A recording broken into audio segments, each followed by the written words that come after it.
کسی نے کہا ہے میرے والد صاحب کا انتقال ہو گیا ہے، کیا ہم ان کے نام کی قربانی کر سکتے ہیں؟ اس پر کیا طریقہ کار ہوگا؟ جی بالکل کر سکتے ہیں. نبی صلی اللہ علیہ وسلم نے 2 مینڈے ذبح کی، ایک اپنی طرف سے اور ایک امت کی طرف سے.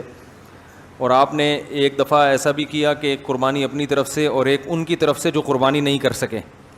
تو اس لیے پتہ چلتا ہے کہ قربانی کسی دوسرے کی طرف سے بھی کی جا سکتی ہے. تو آپ نے مرحوم والدین کے لیے کر سکتے ہیں، صرف ابا سے کر لیں، صرف اماں کے لیے کر لیں، دونوں کے لیے کر لیں، کوئی حرج نہیں ہے.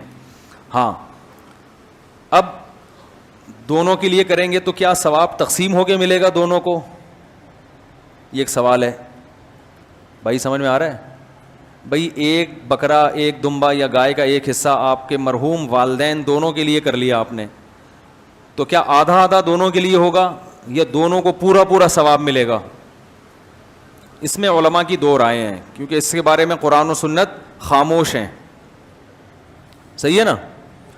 ابے بھائی بکرا ایک ہے اور ہو رہی ہے مرحوم ابا اور اماں دونوں کی طرف سے، تو کیا آدھا آدھا ابا اماں کو ثواب پہنچے گا یا پورے پورے بکرے کا پہنچے گا؟ سوال سمجھ میں آئے گا تو پھر جواب سمجھ میں آئے گا نا. تو اس میں علماء کی 2 رائے ہیں، کیونکہ قرآن و حدیث جہاں واضح نہیں ہو تو پھر اجتہاد ہوتا ہے نا. تو بعض جی نہیں، مرحوم میں زیادہ کے لیے بھی ہو سکتا ہے. زندہ میں تو ایک کے لیے ہی ہوگا، جو مرحومین ہیں ان میں پوری امت کے لیے جب نبی نے کر لیا تو نا، تو آپ بھی پوری امت کے لیے بھی کر سکتے ہیں.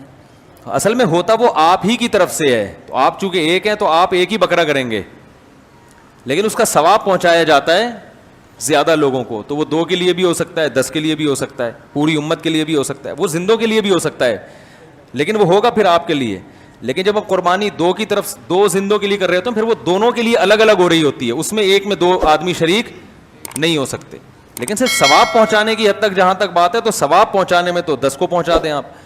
تو اب علماء کہتے ہیں کہ بعض علماء کہتے ہیں ڈیوائیڈ ہو کے پہنچتا ہے، صحیح ہے نا، اور بعض کہتے ہیں نہیں پورا ثواب اس کو بھی ملے گا، پورا ثواب اس کو بھی ملے گا. دونوں قول ہیں علماء کے.